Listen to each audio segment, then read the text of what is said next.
My name is Mike Simmons, and I'm the leading candidate for Congress in the 9th District. I have called the situation in Gaza a genocide. I have been knocking on doors every single day in places like Uptown where people talk to me about this issue and they want to see moral clarity and they want to see the next person that goes to Congress in this district fight on. I will vote to block the bombs. This has to happen. We have to stop arms sales to Israel. And I have been public about that. It is part of my platform, and I talk about it every day when I'm on the doors. Another thing I want to say about this race, the amount of money that is in this race right now, we really need to be thinking twice about how we talk about viability. I am a black candidate running for Congress with the backing of the Congressional Black Caucus who was born and raised in this district, who has defied all the odds to be sitting on this stage tonight as a state senator representing 250,000 people. And I have raised nearly $500,000 from small business owners in Uptown. My grandmother was one of my first donors. And last week, a lesbian author called me from another state to say she was inspired by my campaign and was going to max. So let's talk about this race on fair terms. I have asked one of my opponents on the stage who was taking money from people that give to AIPAC and Donald Trump and Ted Cruz to return the money. I am going to ask Laura Fine tonight, once again, in the 46th Ward,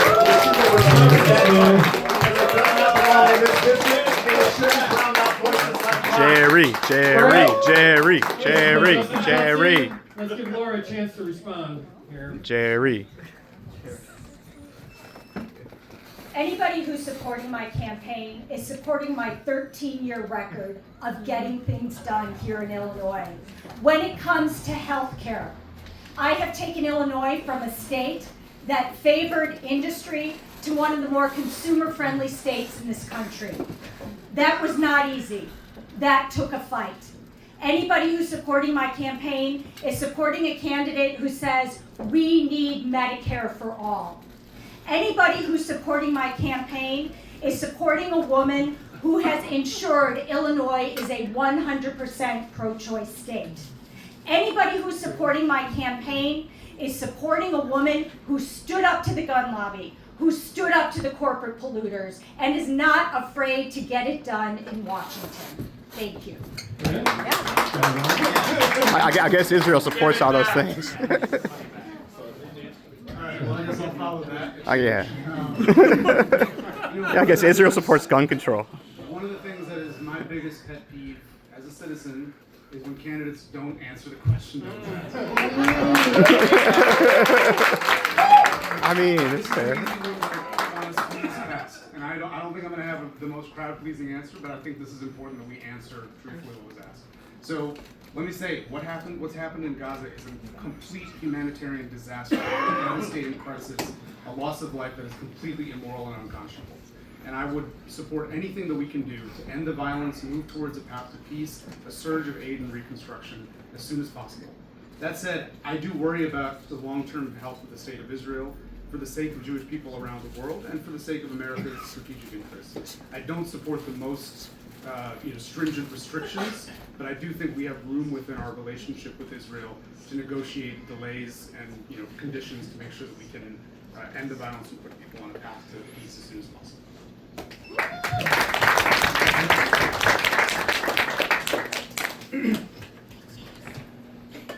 Fundamentally, every single person has the same right to live with dignity, with self-determination, and with justice. That is not happening right now. I support a two-state solution. That's the easy part. The hard part is that for decades, since long before October 7th, the U.S.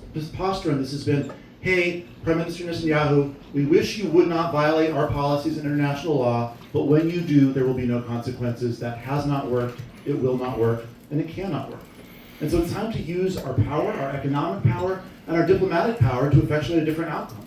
That means, number one, conditions on military aid. Through, for example, my support for Delia Ramirez's Block the Bombs resolution, a critical step to say there's not a blank check for Israeli military support. Number two, we have to support the recognition of the Palestinian state because we say that's what we believe, but we watch as the Netanyahu government takes step after step after step to make it an impossibility. We have to put our money where our mouth is. Finally, I agree with Nick, which to answer the question, the Trump plan is absurd.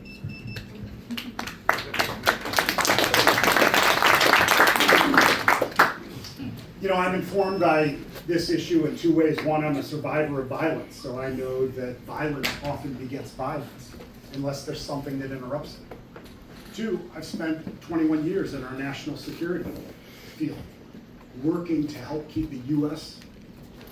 safe, as well as working with allied organizations and international relations to help keep them safe. The reality is this, that this is literally being used as a political football in this race. Dan and Laura have talked about this, gathered money from this, tried to court money from AIPAC and other dark money organizations. Kids They never won't raised AIPAC come dollars. clean That's a about lie. it. And that's what's wrong with our political system right now, is big money talks. And big money is gonna talk in this if we don't do something about it. You have to send folks who are independent and are gonna look at this and lead with values that lead to the idea that people need to be free and safe if we're going to all have security. Great. Let's keep going. Dan, you good with skipping that you did mention? Yeah, but keep it short so we don't keep going. Just correct the record. Fight. First of all, I'm really proud to be supported by J Street, a group that supports Israel's right to exist and defend itself and supports justice for Palestine as well and supports peace. And you can tell that I'm proud of that because I put their endorsement on my website. And when they help support my campaign, that's public. I have not asked for support from AIPAC. I would never accept support from AIPAC. However, I do talk to all kinds of people I disagree with. Except like 6 months That's ago. the job of a member of Congress. Okay, great. Keep moving down the line. Yeah. All the way? Except like 6 months ago. Let's go. You'll have to cozy up here, belly to belly, so to speak. Who's been to an AIPAC meeting? Me. There's a guy out here. Anybody Yeah. else? I was there. There's one right there. I was there in 2006 with Rahm Emanuel. And guess who spoke in favor of Israel? My childhood sweetheart, Jan Schakowsky. You know, I was only 19, but she was 29. We grew up, and she married my Danville classmate, Robert Creamer. And he taught Rahm Emanuel how to raise money. And I'm here to tell you, if there's anybody in this room who would have AIPAC's full support, and they have one lobbyist in every congressional office, so you're going to get acquainted with them, whoever goes there, I would be the one to claim that. And I'm here to tell you, when the time came for a Lincolnwood couple, a friend of mine who's a practicing physician, for his son to volunteer in the Israeli Defense Forces, and she asked the question, will you take my son to shore galleries and show him how to fire a carbine and rifle, even though it's semi-automatic, Laura?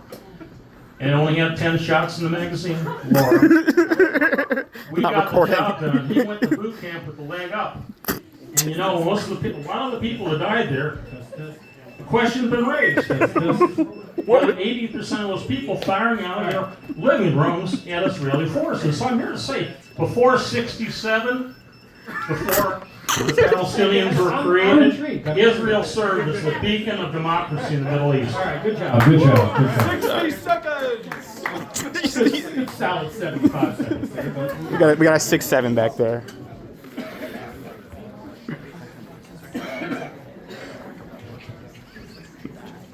Okay.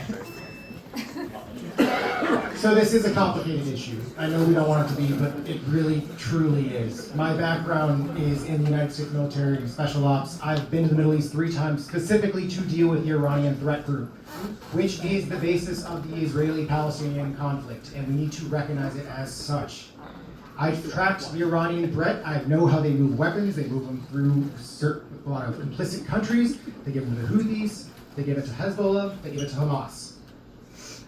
It is complicated. Iran views Israel as a threat to them. Israel has a right to exist. They view Iran as a threat. So to try to simplify it, it's not possible.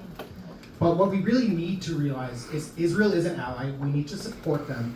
But we also need to do what it takes to do the right thing in humanitarian aspects. I believe every single civilian death is a tragedy. I really do. As a soldier, as I planned, that's how you do it. Every civilian death is a tragedy. But you also have to be realistic about what support really means.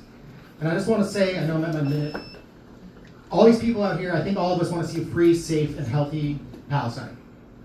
The silence about what's going on in Iran right now is deafening. If you want a free Palestine, the INTC needs to go.